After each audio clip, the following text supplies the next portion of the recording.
नमस्कार। आज नए एपिसोड में आज हमारे साथ राजेश कुमार पांडे जी।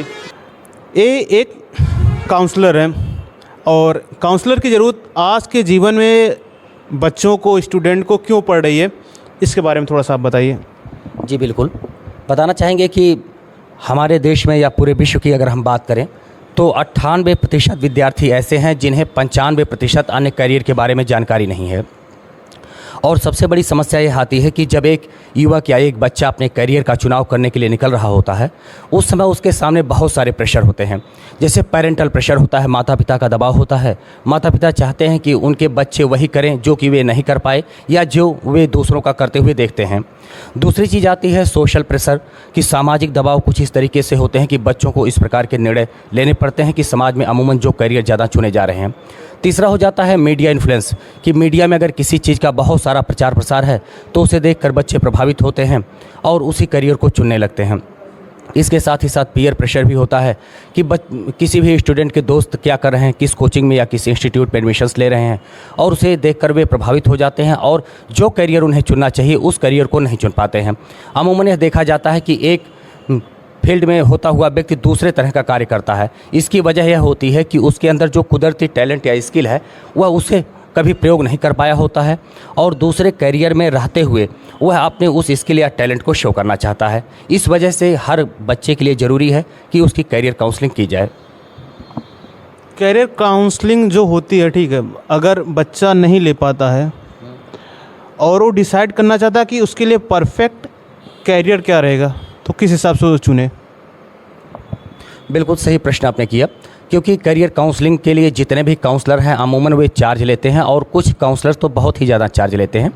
यदि कोई स्टूडेंट या कोई युवा अपने करियर का चुनाव करना चाहता है तो 4-5 बातों का ध्यान रखे जिससे कि वह बेहतरीन करियर का चुनाव कर सकता है।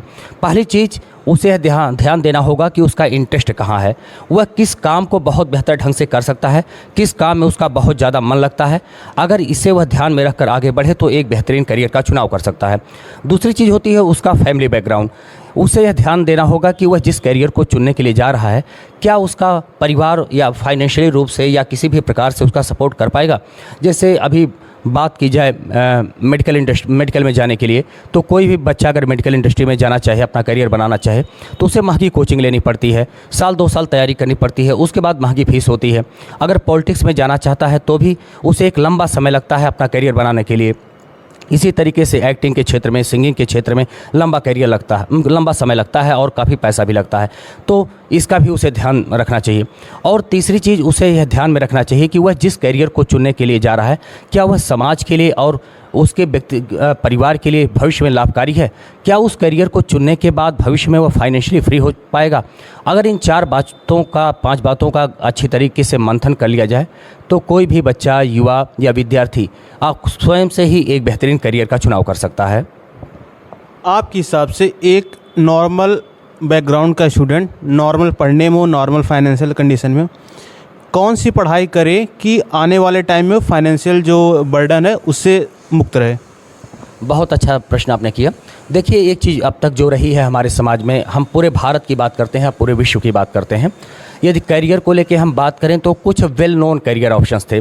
जैसे मेडिकल, हर कोई अपने बच्चे को डॉक्टर बनाना चाहता था। इंजीनियर, तीसरी चार्टर्ड अकाउंटेंसी थी। चौथा एडवोकेट बनाना चाहता था। 5वां पुलिस या मिलिट्री में बच्चे जाना चाहते थे। 6ठा टीचिंग का प्रोफेशन था और 7वां IAS और PCS यानी सिविल सर्विसेज की तैयारी होनी, यही मुख्य करियर हुआ करते थे। लेकिन अगर हम आज गौर करें तो लगभग 10,000 से अधिक करियर ऑप्शंस हैं। बच्चे अपने टीचर की मदद ले सकते हैं और तमाम ऐसे लोग हैं, या अगर उन्हें कुछ भी सहयोग ना मिले तो वे नेट की मदद ले सकते हैं, जहां पर उन्हें ढेर सारे करियर ऑप्शंस के बारे में जानकारी मिल सकती है। एक चीज़ आज हमको ध्यान में देना होगा कि अगर बच्चे के अंदर या युवा के अंदर कोई भी स्किल है तो उससे संबंधित कोई ना कोई कोर्स अवेलेबल है। मैं अभी एक स्टूडेंट की बात करता हूँ। मैं कुछ स्टूडेंट्स का उदाहरण देना चाहता था, लेकिन मैं समय का ध्यान रखते हुए 2-4 का ही उदाहरण दूंगा। एक युवक जो अभी हाई स्कूल पास किया था, उसकी फाइनेंशियल बैकग्राउंड बहुत ही कमज़ोर था। वह मेरे पास आया, मैंने उसकी काउंसलिंग की। उसके पूर्वज जो है या उसके परिवार में लोग हेयर कटिंग का काम करते थे, सैलून चलाते थे, और मैंने जब उसकी काउंसलिंग की तो मुझे लगा कि यह आने वाले समय में एक अच्छा मेकअप आर्टिस्ट बन सकता है। मैंने उसे मेकअप आर्टिस्ट का कोर्स करने की सलाह दी। वह मुंबई गया और उसने 1 साल का कोर्स किया। आज हालात हैं कि उसके जो भी उसका जो सैलून है उसके सामने एक अच्छी खासी भीड़ लगती है। इसी तरीके से बहुत सारे प्रोफेशंस हैं। अगर कोई बच्चा परंपरागत व्यवसाय ही करना चाहता है, अगर वह कारपेंटर का लड़का है तो ज़रूरी नहीं है कि उसी दुकान पे बैठे, वह उसे प्रोफेशनली ट्रेनिंग ले सकता है, उसके लिए सर्टिफाइड बन सकता है। अगर आर्ट के क्षेत्र में आप हैं, सिंगिंग के क्षेत्र में हैं, तो ज़रूरी नहीं है कि पंचवर्षीय कोर्स करके ही जाएँ, उसके लिए शॉर्ट टर्म कोर्सेज हैं, उन कोर्सेज को करके बेहतरीन करियर बनाए जा सकते हैं और ढेर सारे करियर के ऑप्शंस खुल जाते हैं। ये ज़रूरी नहीं है कि बच्चा बीटेक ही करे महंगे कॉलेजेस से, उसके लिए पॉलिटेक्निक भी ऑप्शन है, उसके लिए ITI भी ऑप्शन है। लेकिन ज़रूरत इस बात की है कि जो कुछ भी कोर्स वह करे उसमें पूरी तरीके से वह सिद्धस्त हो जाए, उसमें अपनी स्किल को पूरी तरीके से डेवलप करे, साथ ही साथ कम्युनिकेशन स्किल को भी वह डेवलप करे और आने वाले समय में वह बहुत ही बेहतरीन प्रदर्शन कर सकता है। आज के स्कूलों में क्या कमियां ऐसी रह जा रही हैं कि लोगों को स्कूल से निकलने के बाद काउंसलर की ज़रूरत पड़ रही है?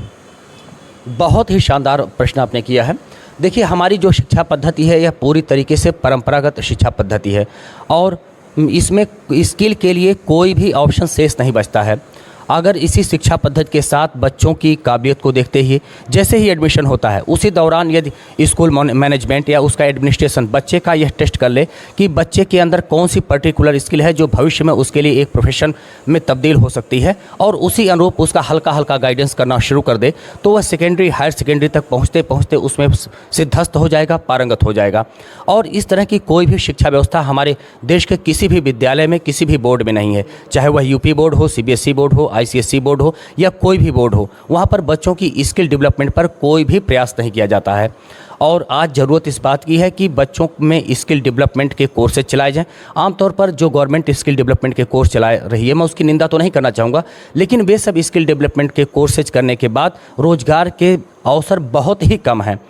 वास्तव में स्किल वह होती है जो ईश्वरीय तौर पर आपको प्राप्त होती है। कुछ ना कुछ टैलेंट कुदरत हर व्यक्ति को देती है। जब वह टैलेंट आप मांझना शुरू कर देते हैं, उसे निखारना शुरू कर देते हैं, तो वह उस स्किल के रूप में परिवर्तित हो जाता है और आने वाले समय में वह प्रोफेशन के रूप में बदला जा सकता है और कोई भी युवा उसे अपनाकर अपनी आजीविका को चला सकता है और बहुत सफल भी हो सकता है। समय का ध्यान रखते हुए आपसे अंतिम प्रश्न, जो हमारे दर्शक हैं, जो आपके स्टूडेंट हैं और जो स्टूडेंट ये वीडियो देखेंगे, उनके लिए आप क्या सजेशन देना चाहेंगे? मैं केवल अपने बच्चों से, विद्यार्थियों से और युवाओं से यही कहना चाहूँगा कि जिस कार्य में आपका मन लगता है, कोई एक ऐसा कार्य चुनो जिसमें आपका दिल लगता हो। यदि उस कार्य के बदले में आपको पैसे ना भी मिले कुछ दिनों तक के लिए, तो भी उस कार्य को करो और उसमें इतने सिद्धस्त हो जाओ, इतने सिद्धस्त हो जाओ कि फिर काम तुम्हारा पीछा करने लगे, पैसा तुम्हारे पीछे दौड़ने लगे। बस एक चीज़ करना कि अपने अंदर केवल स्किल डेवलप करना और उस स्किल में टॉप पर पहुंचने की कोशिश करना। यकीनन आप उस प्रोफेशन में बहुत ही टॉप पर जाएंगे और कामयाबी की बुलंदियों को छुएंगे। बहुत बहुत धन्यवाद, अपना कीमती टाइम देने के लिए बहुत बहुत धन्यवाद।